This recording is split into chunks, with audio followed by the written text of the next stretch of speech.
Bonsoir à toutes et à tous, bienvenue sur Al24 News. Ravi de vous retrouver dans cette nouvelle émission, l'invité VIP d'Al24 News, que j'ai le plaisir de co-animer avec Riyad Belkhadim. Riyad, bonsoir. Bonsoir Samira, ravi de vous retrouver pour ce nouveau numéro sur Al24, Al24 VIP, une émission mensuelle où on vous donne rendez-vous chaque mois en recevant une personnalité qui compte, que ce soit en Algérie ou même à l'étranger, pour débattre des questions d'actualité. Exactement, Riyad. D'ailleurs, pour ce tout premier numéro, nous avons le plaisir de recevoir la présidente de l'association France-Algérie et l'ancienne ministre française, Madame Ségolène Royal. Madame Royal, bonsoir et merci d'avoir accepté notre invitation. Bonsoir, merci de votre invitation. Merci. Alors, vous arrivez en Algérie à un moment où la relation avec la France n'est ni apaisée, ni rompue. Après votre rencontre avec le président de l'Algérie, M. Abdelmajid Tebboune, comment qualifieriez-vous honnêtement ce moment précis de l'histoire entre nos deux pays? C'est un moment difficile, mais je pense qu'il y a des opportunités pour que les liens d'amitié entre les peuples algériens et français se rétablissent, pour que l'on trouve des voies de l'apaisement, pour que l'on réussisse à tourner la page des divisions, comme le dit le président Tebboune, et libérer les énergies créatrices pour les jeunesses des deux rives. Parce que finalement, nous avons un patrimoine commun, c'est la Méditerranée. Et ce patrimoine commun nous oblige à nous entendre, malgré la difficulté de l'histoire passée. Nous avons à la fois à faire des gestes de reconnaissance sur ce qui s'est passé, parce que c'est sur cette base de plus jamais cela, de cette reconnaissance claire par la France, que nous pourrons ensuite construire des relations fructueuses entre les deux rives. Après votre échange avec le président de la République, M. Abdelmajid Tebboune, qu'est-ce qui vous a semblé le plus significatif dans sa manière d'aborder la relation avec votre pays, la France? Les mots employés, sans divulguer bien évidemment la tenue du propos, ainsi que les priorités qu'il a mises en avant. Les mots employés correspondent à sa conviction profonde, à son amour profond pour l'Algérie, à son amour aussi de l'histoire de nos deux pays, et son souci pour le développement économique de l'Algérie et pour la jeunesse en particulier, font qu'il souhaite profondément que les relations s'apaisent et se rétablissent dans les meilleures conditions possibles. Et donc, je partage tout à fait cette vision des choses, et je crois que c'est l'intérêt de nos deux pays de bien s'entendre. Très bien. Madame Royal, vous êtes en Algérie depuis lundi dernier, le 26 janvier 2026. Donc, vous avez rencontré beaucoup de monde lors de cette visite. Vous avez été reçu ce matin par le ministre de la Justice, garde des Sceaux. Peut-être pourrait-on en savoir un peu plus concernant cette entrevue? Mais j'avais évoqué depuis longtemps, sachant que je venais ici, la situation de mon compatriote, Christophe Glaise. Je l'avais fait respectueusement et discrètement, parce que je voulais laisser la liberté aux autorités algériennes de prendre la décision qui leur convenait. Et j'ai eu la grande satisfaction d'avoir été appelée par le ministre de la Justice à ma demande. Bien évidemment, la demande émanait de moi au départ. Et il a voulu me communiquer lui-même la réponse à la demande que j'avais faite, en m'autorisant à rendre visite demain à Christophe Glaise. Très bien. Et je lui en suis très reconnaissante. Très bien. Alors, à la lumière d'épisodes récents dans l'affaire Sonsal, il semble que la France n'ait pas pleinement retenu la leçon des relations diplomatiques. Est-ce un constat que vous partagez ou voyez-vous des signaux d'évolution dans les relations? Vous savez, moi je suis une éternelle optimiste, donc je préfère voir ce qui se passe de positif pour essayer de construire. Donc ma parole est libre, moi je ne suis pas dans une posture diplomatique. Ma parole est libre avec mes convictions, avec mes engagements de longue date, avec mon souci aussi de faire en sorte que nous puissions agir pour que les jeunes des deux rives puissent se rencontrer et créer des projets communs. Et j'ai choisi d'ailleurs comme thème de ma visite à la fois le développement économique et la culture, Parce que je suis sûre qu'avec le développement économique, et j'ai rencontré à la fois les entreprises françaises, avec la Chambre algéro-française du commerce et de l'industrie, les entreprises algériennes, ce matin passionnantes, avec la Chambre de commerce d'Algérie, et puis j'ai rencontré bien évidemment le président du CREA, Kamel Moula, qui a une vision vraiment extrêmement dynamique du développement économique de l'Algérie, et j'ai visité une start-up dans le domaine de l'intelligence artificielle. Donc qu'est-ce que ça m'inspire, toutes mes visites? Ça m'inspire que l'Algérie est aujourd'hui n'est plus la même qu'il y a 10 ans. Je suis venue ici il y a 10 ans. Donc a fortiori, elle n'est plus la même qu'il y a 20 ans ou qu'il y a 60 ans. Voyez, et parfois l'image des Français est figée sur l'Algérie d'il y a quelques dizaines d'années. Mais non, il faut maintenant ouvrir les yeux et regarder cette évolution formidable du développement économique. Pour ne résumer qu'en un seul mot, l'Algérie, qui était un pays essentiellement importateur, est aujourd'hui un pays exportateur, qui a multiplié, qui diversifié ses partenariats. Donc la France est en train de perdre ses opportunités. Et ce que j'ai compris de l'échange très, très, très franc que j'ai eu avec Kamel Moula, c'est que les entrepreneurs, les jeunes entrepreneurs, les entrepreneurs algériens se désolent finalement de cette situation. Parce qu'affectivement, nous avons envie de travailler les uns avec les autres. Et donc c'est une richesse, c'est un trésor que ce lien affectif, malgré la violence de notre histoire commune. C'est quand même extraordinaire que ce lien affectif reste, que l'on sent tous les jours. Donc ça, c'est quelque chose d'extraordinaire. Et on a un deuxième trésor entre les mains, c'est les biens culturels et les archives qui appartiennent à l'Algérie que nous avons entre nos mains. Alors, au lieu de se dire que c'est un problème, mais c'est une solution extraordinaire. Parce qu'avec la reconnaissance qui est attendue à juste titre par l'Algérie par rapport à cette histoire, et que les autres pays ont accompli, l'Italie a accompli cette reconnaissance, l'Allemagne a accompli cette reconnaissance, d'autres pays que je pourrais citer ont accompli cette reconnaissance. Donc la France doit accomplir cette reconnaissance dans une dynamique de développement et de partenariat. Et je souhaite vraiment de tout mon cœur qu'elle le fasse, parce que c'est à la fois à portée de main, c'est simple de rendre les biens culturels, les objets de l'émir Abdelkader, le canon d'Alger qui est actuellement à Brest, les archives, et puis bien évidemment les documents scientifiques sur les essais nucléaires. C'est une question qui est d'ailleurs logique dans les instances internationales pour protéger la santé des populations. Donc moi je vois des choses simples à faire si on fait reculer des postures de est-ce que c'est moi qui fais le premier pas, non, c'est à la France de faire le premier pas dans cette restitution. Pourquoi des choses aussi simples sont difficiles à accomplir? Eh bien, c'est la bonne question, si vous voulez. C'est la bonne question. Pourquoi des choses aussi simples sont difficiles à construire? Et les jeunes générations, quand on leur dit ça, elles n'en croient pas leurs oreilles. Elles se disent, mais comment ça se fait que ce n'est pas encore fait? Eh bien, j'espère que ça va être fait maintenant. Surtout sachant que l'Algérie, aujourd'hui, ne demande pas des excuses ou des réparations. Elle demande uniquement reconnaître oui. Madame Royal. Ce n'est pas se flageller, n'est-ce pas? Oui, l'Algérie demande la reconnaissance. Elle ne demande pas d'excuses. Et pour aller jusqu'au bout de ma pensée, moi, je trouve que les excuses seraient normales. Donc, vous voyez que l'Algérie demande la reconnaissance. Elle ne demande même pas la compensation financière.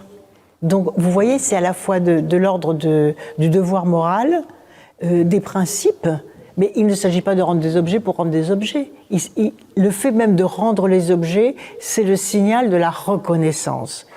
Et donc, comme le dit le président Tebboune, il dit qu'il faudrait relancer la commission mixte pour qu'elle finalise ses travaux, que l'on puisse faire une plateforme commune sur l'histoire de l'Algérie, restituer les biens culturels, les archives, et ensuite on tourne la page et on passe aux partenariats culturels, aux partenariats économiques. Ben, c'est formidable comme projet.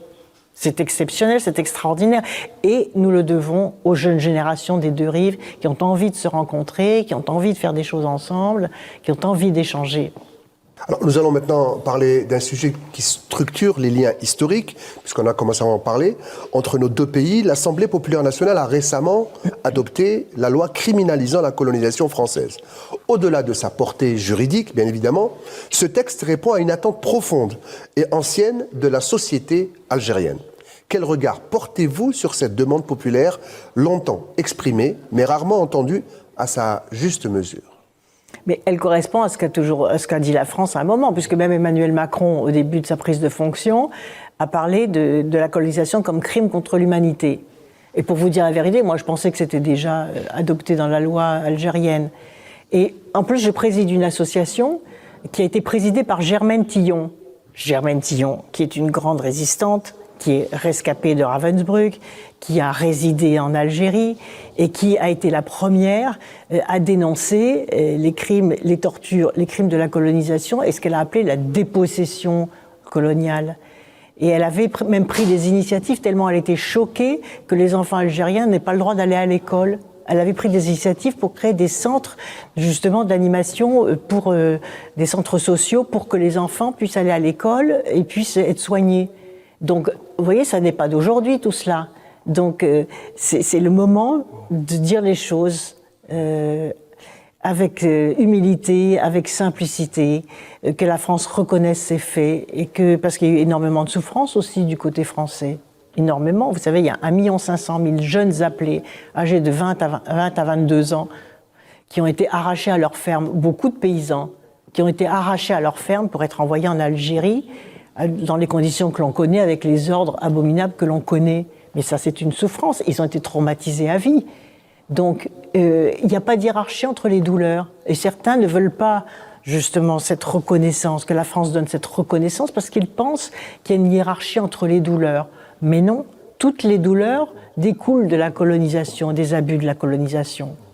Et je voudrais dire une autre chose, c'est le système de colonisation qui est un ensauvagement, comme disait Aimé Césaire. Mais ça n'empêche pas, effectivement, que des personnes aient fait des actes positifs, se soient bien comportés. Il y a eu des enseignants, il y a eu des médecins qui étaient justement des gens qui étaient venus là, qui n'étaient pas nés en Algérie, qui sont venus dans ces mouvements de colonisation et qui ont fait des choses formidables. Mais c'est pas le sujet, c'est pas eux qui sont en cause. C'est le système colonial qui est en cause et ce sont les violences de la décolonisation. Elle aurait pu être paisible, cette décolonisation. Si on avait écouté des gens comme Germaine Tillon, elle aurait pu être pacifique. Il y aurait eu une atténuation des violences comme elles sont aujourd'hui inimaginables et comme on les découvre. Et la deuxième chose, c'est qu'il ne s'agit pas de repentance, il s'agit de reconnaissance des faits établis. Ce n'est pas de la repentance, ce mot est affreux.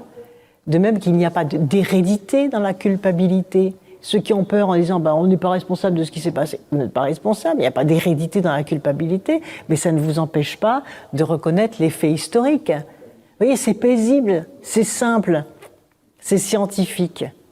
Mais il y a encore beaucoup de tensions, mais j'ai bon espoir que des hommes et des femmes de bonnes, animés par un humanisme éclairé, puissent enfin permettre à la France de bouger dans ce sens.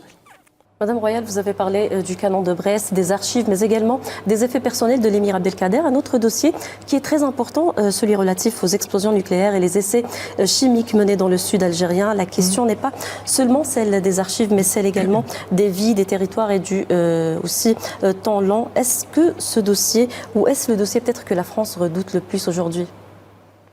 C'est un dossier difficile, bien sûr, mais il doit absolument avancer au nom du droit de tout un chacun à protéger sa santé. Ça, c'est dans la Déclaration universelle des droits de l'homme. Chacun a le droit de protéger sa santé. Et donc, les conséquences des effets nucléaires, en effet, ont des effets forcément sur la santé, non seulement d'ailleurs sur ceux qui les ont faits, parce que les Français qui ont procédé à ces essais nucléaires aussi ont souvent été irradiés, et les populations, bien sûr, locales l'ont été également. Et donc, il faut impérativement sortir les archives, regarder ce qui a été fait, faire des études scientifiques complémentaires, à la fois pour nettoyer le territoire, quand c'est possible, pour informer les populations là où il y a des risques, et pour indemniser les victimes. Alors, je sais que l'Assemblée nationale s'est saisie d'un texte de loi sur les essais nucléaires en Polynésie, a été allé moins loin sur la question des essais dans le Sahara algérien, mais peut-être qu'ils m'ont entendu, puisque depuis le temps que je réclame, depuis ce voyage en particulier qui a eu beaucoup d'écho, et un amendement vient d'être adopté sur les essais nucléaires dans le Sahara algérien, avec obligation faite au gouvernement de produire dans les 6 mois un rapport complet sur ces essais nucléaires. Donc vous voyez, ça avance et je m'en réjouis. Et je suivrai de près d'ailleurs la rédaction de ce rapport. Très bien. Est-ce que cet amendement peut vraiment peut-être obliger la France à remettre les cartes et même l'ensemble des informations concernant les lieux où ces essais ont été effectués? Bien sûr. C'est expressément précisé dans cet amendement qui dit clairement qu'il faudra à la fois les documents administratifs, les documents scientifiques, les documents sanitaires. Et je pense que ce serait bien d'ailleurs que ce travail soit fait en coopération avec l'Algérie, avec les scientifiques algériens, et qu'il y ait une commission mixte sur ce sujet pour qu'il y ait la transparence totale sur l'élaboration de ce rapport dans une coopération scientifique fructueuse.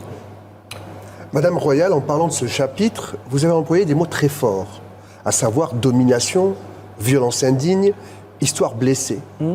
En 2017, le président français Emmanuel Macron, il n'était pas à l'époque, il était candidat à la présidentielle, avait qualifié le colonialisme français de crime contre l'humanité.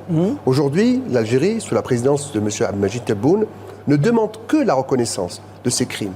Reconnaître, ce n'est pas se flageller, comme disait Samira tout à l'heure. Alors, qu'est-ce qui bloque, selon vous, du côté français ? Si je le savais, je pourrais le soulever plus facilement, les blocages, si vous voulez. Mais je pense qu'il reste des préjugés, des a priori, des amertumes, des blessures qui n'ont pas été refermées, des concurrences dans les différentes violences. Et c'est ça qu'il faut maintenant surmonter. Comme je disais tout à l'heure, il n'y a pas de hiérarchie entre les différentes formes de violence. Voilà. Parce que toutes ont été les conséquences de la colonisation et les conséquences d'une décolonisation violente. S'il y avait une décolonisation intelligente, puisque la France occupait pendant un siècle, 130 années, l'Algérie. Donc il n'y aurait plus à avoir une décolonisation intelligente, vous voyez, avec moins de souffrance. Et c'est pas le choix qui a été fait, puisque la violence même des mécanismes militaires est juste insupportable lorsqu'on la découvre. Et par conséquent, il faut dire les choses, il faut reconnaître les choses. Il y a une chose dont on parle jamais, par exemple, c'est les dizaines de milliers de mines que la France a déposées le long des frontières, sans qu'on le sache. Donc je sais bien, puisque dans la guerre de 40 aussi, dans les campagnes françaises, il y a eu des mines avec des paysans qui sont restés mutilés. Donc ça s'est passé en Algérie. Donc il fallait, et pendant très longtemps, l'Algérie a demandé la cartographie des mines qui ont été déposées le long des frontières. On ne leur a pas donné. Donc il y a des occupants, des paysans qui ont été mutilés parce qu'ils sont sautés sur des mines en faisant du travail de la terre. Mais est-ce que c'est acceptable ? Non, ça ne l'est plus. Donc maintenant, il faut dire ce qui est acceptable et ce qui ne l'est pas. Et pour cela, il faut juste la transparence, la reconnaissance, la vérité des faits pour passer à autre chose. Très bien. Votre visite n'a pas été que mémorielle. Vous avez parlé tout à l'heure de votre entrevue. Vous avez été reçu par M. Kamal Moula, le directeur ou le président du CREA. Qu'est-ce qu'aujourd'hui la France vous a dit économiquement que la France ne veut pas entendre ou refuse d'entendre jusque-là ? Au contraire, elle entend bien, mais les entreprises entendent bien ce qui se passe, elles voient bien. Oui, il y a un écart peut-être entre le monde institutionnel et le monde des entreprises. Le monde des entreprises est en avance des deux côtés de la Méditerranée. Ils voient qu'il y a des partenariats possibles, qu'il y a des activités croisées que l'on pourrait conduire. Et la France voit, et les entreprises françaises voient que cette tension politique entraîne une méfiance à leur égard. Et donc la France est en train de perdre du terrain. C'est pas seulement pour la France, mais c'est donc la coopération franco-algérienne qui perd du terrain. Et ça, c'est vraiment extrêmement dommage, ça fait mal au cœur. Et par conséquent, il faut que la question politique au sens noble du terme soit résolue, comme on vient de le voir, pour qu'ensuite les liens économiques puissent se renouer. Parce que l'Algérie avance. L'Algérie a 4% de taux de croissance. 4% l'année dernière, 3,5%. C'est-à-dire qu'en 3 ans, l'Algérie a eu 11% de croissance, plus que la France. Donc à un moment, il faut quand même regarder les choses en face. Plus l'accès à une énergie pas chère. Alors que la France, les entreprises françaises sont frappées par la hausse du coût de l'énergie. C'est un gros problème de rentabilité, ça, pour les entreprises en France. Donc on voit bien qu'il y a des partenariats croisés, intelligents, qu'on pourrait conduire. Mais là, l'Algérie, elle ne va pas attendre. Elle a raison. Le monde des affaires algérien, comme ils me l'ont dit, on aimerait tellement faire des coopérations avec la France, mais on ne peut pas attendre dans l'intérêt de l'Algérie. Et des jeunes qui ont envie les plateformes ou l'école supérieure des affaires que j'ai rencontrées, mais c'était formidable. Il y a une énergie, il y a une volonté des jeunes, une qualité dans la formation professionnelle, et donc des partenariats formidables que l'on pourrait conclure ensemble. C'est pour ça qu'il faut que le président de la République française et que le gouvernement, et je suis sûre que c'est leur volonté, je suis sûre qu'ils ont envie, et ils regardent aussi avec amertume ce qui est en train de se passer. Et j'espère que mon voyage, avec tous ces contacts, avec le monde économique algérien qui évolue énormément, mais vous savez, je vous le disais tout à l'heure, je suis venue ici il y a 10 ans, mais ça a énormément évolué. Alger s'est formidablement embelli aussi. Et on voit bien, et les contacts économiques que j'ai, je ne les avais pas il y a 10 ans. Et par conséquent, cette volonté d'avancer, la diversification, comme m'a expliqué Kamel Moula, la diversification des partenariats, c'est indispensable pour les entreprises algériennes. Elles ne vont pas nous attendre. Et de même, quand je rencontre les entreprises françaises, elles se désolent aussi de sentir qu'il y a un manque de confiance maintenant. Et donc, il est absolument urgent, puisqu'on connaît... Vous voyez, quand il y a des problèmes dont on ne connaît pas de solution, ou sur lesquels il n'y a pas d'outils, on peut se dire, ça prend du temps. Là, on connaît la solution. Elle est à la fois simple, transparente, on a les mots, la reconnaissance, la restitution des objets, le respect mutuel, les coopérations sur la formation. Et cette école que j'ai visitée, elle est en partenariat avec l'université de Lille. Il y avait des enseignants de Lille qui étaient là. C'est extraordinaire. Seulement, ces partenariats aussi peuvent être fragilisés. Vous avez parlé d'Emmanuel Macron, vous avez dit que lui, il veut garder cette relation avec l'Algérie, qu'il veut que ça avance. Je suis convaincue. Vous avez parlé également, je m'excuse, de certaines parties qui ne veulent pas voir cette Algérie qui avance, cette Algérie qui construit. Je pense que... Mais ça, j'ai même pas envie d'en parler parce que ça les valorise. Vous voyez ? Si j'en parle, ça les valorise. Mais vous avez bien vu quels sont les courants de pensée qui ont besoin, de toute façon, du chaos. Il faut bien désigner ces partis-là pour oui, mais avancer. On le voit bien. C'est-à-dire, c'est ceux qui ont besoin du chaos, qui ont besoin d'inventer des ennemis à des électeurs qui n'ont pas l'information forcément, qui ont besoin de doubler l'islamophobie d'une algérophobie, parce que c'est rentable, peut-être, pense-t-il, sur le plan électoral.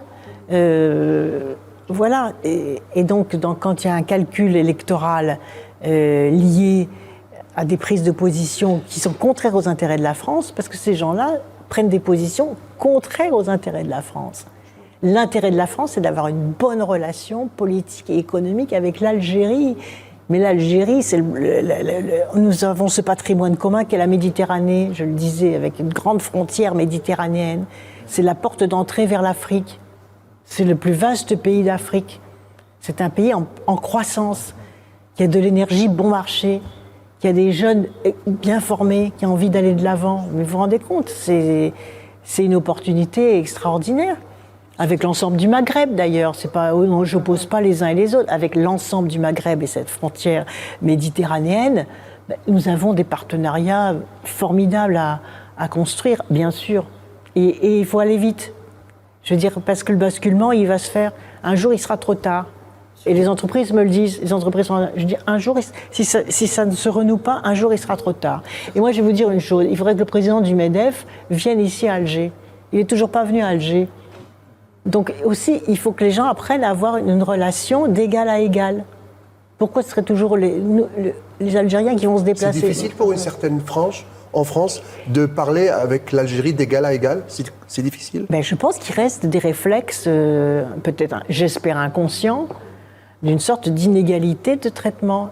Il faut parler d'égal à égal. Voilà. C'est très simple. Alors, vous parliez tout à l'heure de l'Algérie qui s'invite dans le débat franco-français, politique. Aujourd'hui, la diaspora algérienne en France en paye le prix fort de ce désaccord. Elle subit une discrimination, un racisme persistant et sans précédent, qui nécessite une attention particulière. Le terme algérophobie, vous venez de l'employer il y a quelques secondes, est de plus en plus utilisé. Ce mot vous choque-t-il, vous inquiète-t-il? Bien sûr que ça m'inquiète. Bien sûr, parce que c'est une destruction de valeur. Oui, quand les gens ont peur, on détruit de la valeur, on détruit de la dynamique. Et donc, vous savez, il y a 7 millions de Français qui ont un lien direct ou indirect avec l'Algérie. 7 millions. Plus les binationaux. Enfin, y compris les binationaux. Et donc, ce n'est pas rien, cette histoire commune. Elle nous oblige, cette histoire commune. Parce qu'il n'y a pas seulement l'histoire des violences et de la décolonisation, mais il y a aussi des histoires positives, des histoires mêlées, des échanges, du brassage. Je vois les médecins qui sont dans nos hôpitaux, par exemple. Pourquoi n'en parle-t-on pas? Pourquoi, dès qu'il y a un OQTF qui accomplit des actes mauvais, on en parle? Et pourquoi on ne montre jamais l'Algérie positive, les jeunes qui innovent, et donc tout le monde médical également. Et les entreprises françaises qui sont ici. Songez que dans la pharmacie, avec Sanofi en particulier, l'Algérie est autonome en termes de production de médicaments. L'Algérie produit la totalité des médicaments dont elle a besoin, alors que la France souffre de délocalisation. Donc vous ne croyez pas qu'il y aurait des partenariats intelligents là à faire? Mais bien sûr que si. Je vois sur l'agriculture aussi. Très bien. En France, aujourd'hui, Madame Royal, certains discours politiques et médiatiques venus des extrêmes se durcissent, notamment à l'approche de 2027, surtout concernant l'Algérie et les Algériens qui se trouvent actuellement en France. Si ces courants devaient peser davantage sur le pouvoir, quelles conséquences cela pourrait-il avoir, selon vous, sur la politique étrangère française et sur la relation plus précisément avec l'Algérie? Mais au lieu de se demander quels seraient les dégâts commis, je préfère dire comment est-ce qu'on empêche ça? Parce que la responsabilité, c'est pas eux, c'est ceux qui ne les freinent pas suffisamment. Donc là, il y a une lourde responsabilité, et en plus, il y a des solutions, comme on vient de le voir. Et donc moi, j'en appelle au président de la République française, parce que je sais qu'il est soucieux par rapport à ça, et que ce voyage que je viens de faire soit utile. Parce que j'ai vu des choses qu'ils ne voient pas, que la plupart des Français ne voient pas, parce qu'ils ne viennent pas au contact pour découvrir justement cette nouvelle Algérie. Et donc nous devons construire une nouvelle alliance avec l'Algérie, une forte alliance avec l'Algérie.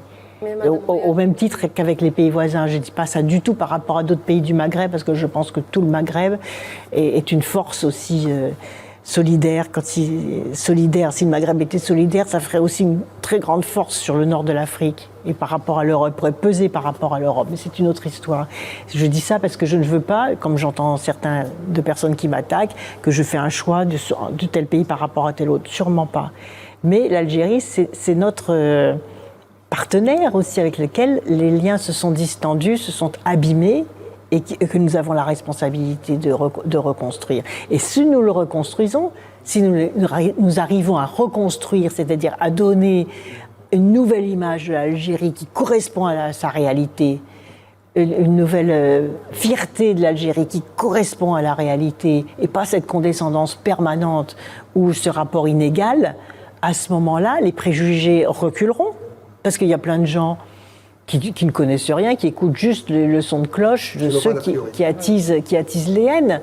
Mais si on leur dit la vérité des choses, et si à un moment on montre par des images ce que signifie cette réconciliation, y compris dans le domaine économique, culturel et moral, j'allais dire, eh bien à ce moment-là, ils vont changer d'avis. Donc la responsabilité, elle est entre nos mains. D'ailleurs, Madame Royal, comme vous venez de le souligner, vous avez été attaquée et prise pour cible par l'une de ces chaînes françaises, notamment ces dernières 24 heures. Au-delà de votre cas personnel, qu'est-ce que dit cet épisode, selon vous, de la place qu'occupe aujourd'hui l'Algérie et plus largement la relation franco-algérienne dans une partie du débat médiatique français? Si vous voulez, je pense que ma parole dérange. Parce que justement, elle est sans calcul politique. On pourrait même me dire, non, tais-toi parce qu'on ne sait jamais, politiquement, ça va te coûter cher de faire ce que tu fais. C'est ça qu'on me dit aussi. J'ai dit, mais non, j'ai une responsabilité morale. J'ai acquis un poids politique et une parole entendue. Et si je ne l'utilise pas sous prétexte que je dois me protéger au cas où, si un jour je suis candidate, je vais perdre des voix, parce que mais je ne serai même pas conforme avec ma propre morale, si vous voulez. J'aurais honte de faire ça. Donc à partir du moment où on est venu me chercher pour cette association, j'ai dit oui. Et à ce moment-là, je fais tout ce que je peux pour réconcilier les peuples et pour faire en sorte que nous puissions repartir sur une nouvelle alliance avec l'Algérie. Et je continuerai, même si on m'attaque férocement, méchamment, toujours d'ailleurs avec les mêmes mécanismes que ceux que j'ai subis dans la campagne présidentielle de 2007. C'est la mise en cause de ma santé mentale. Elle est folle, elle dit n'importe quoi, elle n'a pas les compétences, etc. Bon, dans un ancien ambassadeur, mise en cause de ma santé mentale. Ensuite, c'est mais pour qui elle se prend, elle n'a pas les compétences. Ensuite, le mépris pour une femme. Mais pourquoi? Qu'est-ce qu'elle a à faire là-bas? Elle n'y connaît rien, etc. Souvent, des gens qui sont moins diplômés, moins expérimentés que moi, comme en 2007. Exactement le même type d'attaque que je subis actuellement sur un certain nombre de médias français. Eh bien, c'est pas grave, je vais tenir bon parce que je pense que c'est l'intérêt de mon pays. Et que c'est l'intérêt, et que c'est l'idée que je me fais de l'humanité, de l'alliance entre les peuples, des peuples qui ont souffert et qui peuvent se réconcilier et donner le meilleur d'eux-mêmes. Et que nous devons ça à notre jeunesse. Vous voyez, je viens d'écrire un livre qui s'appelle « Mais qui va garder les enfants ». C'est l'idée que la responsabilité première qui est la nôtre quand on a la moindre parcelle de pouvoir ou une parole qui porte, c'est toujours de se demander est-ce que c'est bon ou pas pour les nouvelles générations. Ou les générations à venir. La jeune génération d'aujourd'hui qu'on appelle la génération Z et les enfants après eux, est-ce que c'est bon ou pas pour eux? Ils vivent dans l'angoisse, ils ont le réchauffement climatique, ils ont eu le Covid, ils voient les équilibres mondiaux se perturber, il y a des guerres partout qu'on est incapable d'arrêter. Ils sont exposés au stress, ils ont des tentatives de suicide, ils ont les réseaux sociaux qui leur pourrissent le cerveau. Mais on n'avait pas ça, nous, à notre époque. On grandissait, on travaillait bien. Même le débat politique était plus sain. Le débat politique est plus sain. Et donc, on a une responsabilité par rapport à cette anxiété des jeunes. Donc, si nous-mêmes, on est capable de réconcilier par rapport au passé, et même, je vais dire, si on n'est pas capable de réconcilier par rapport au passé, mais ils vont nous demander des comptes un jour. Ils vont nous dire, mais comment? Vous aviez des biens culturels à rendre et vous ne l'avez pas fait. Mais comment? Vous saviez qu'il fallait vous réconcilier et vous ne l'avez pas fait. Mais comment? Vous aviez des partenariats économiques et vous les avez laissés tomber. Est-ce que vous ne pensez pas ils vont nous demander des comptes, je vous assure. Hein. Ils vont nous demander des comptes. Et donc cette responsabilité-là, elle peut nous unir quand même à un moment. Est-ce que vous ne pensez pas que vous êtes attaqué de plus en plus violemment parce que vous faites peur, parce que vous êtes dans le vrai? Ben, je pense, c'est vrai que j'ai une grande liberté de parole, mais qui est le fruit de mon expérience politique. Je suis, vous voyez, c'est pesé ce que je dis, c'est réfléchi, c'est pensé, c'est travaillé. Donc ça ne bouge pas. Mais j'écoute, je peux réajuster des choses quand j'écoute des choses, bien évidemment, j'ai une capacité d'écoute aussi. Et puis je suis libre, je veux que ma vie politique, tout ce que j'ai subi et les bonheurs que j'ai dans cette vie politique qui me donne aujourd'hui un poids dans ma parole, puisse encore être utile. Et notamment être utile aux jeunes générations. C'est un devoir de transmission que j'exerce. Vous voyez, si je peux transmettre, participer à la transmission d'un monde en paix et d'un monde plus harmonieux, et en plus si ça peut servir mon pays, et le continent africain auquel je suis très attachée, eh bien je dois le faire et je le fais avec bonheur. Très bien. D'ailleurs, Madame Ségolène Royal, tous ceux qui prennent aujourd'hui la parole pour défendre ou pour parler positivement de l'Algérie ou lever peut-être le voile sur certains épisodes qui étaient jusque-là méconnus concernant l'histoire entre les deux pays, se retrouvent attaqués, se retrouvent isolés. Je citerai entre autres Jean-Michel Apathy, Benjamin Stora, qui en prenant la parole, ils se sont retrouvés mis de côté et attaqués par certains médias. Mais vous savez pourquoi? C'est parce qu'il y a de l'ignorance. Vous savez, il y a deux fléaux dans le monde. Il y a le fléau de l'ignorance et le fléau de l'indifférence. Et quand les deux se conjuguent, alors c'est lourd à remuer. C'est l'ignorance. Et ce qui est et donc, ce qui est important, justement, c'est qu'on aboutisse à cette commission mixte et à rétablir la reconnaissance et la commune écriture de l'histoire. C'est pas très long à faire, il y a déjà beaucoup de choses qui ont été écrites. Et donc, si ça pouvait être fait facilement et rapidement, ça permettrait justement de soulever et d'empêcher ces contestations. Très bien. Alors, vous avez présenté un plan structuré autour de 3 volets. Dernière question. Reconnaissance historique, restitution d'archives, d'objets de coopération économique et culturelle. Avez-vous déjà reçu des signaux positifs de la part des autorités françaises ? Pas encore, parce que c'est récent quand même. Mais je suis sûre que ça va venir.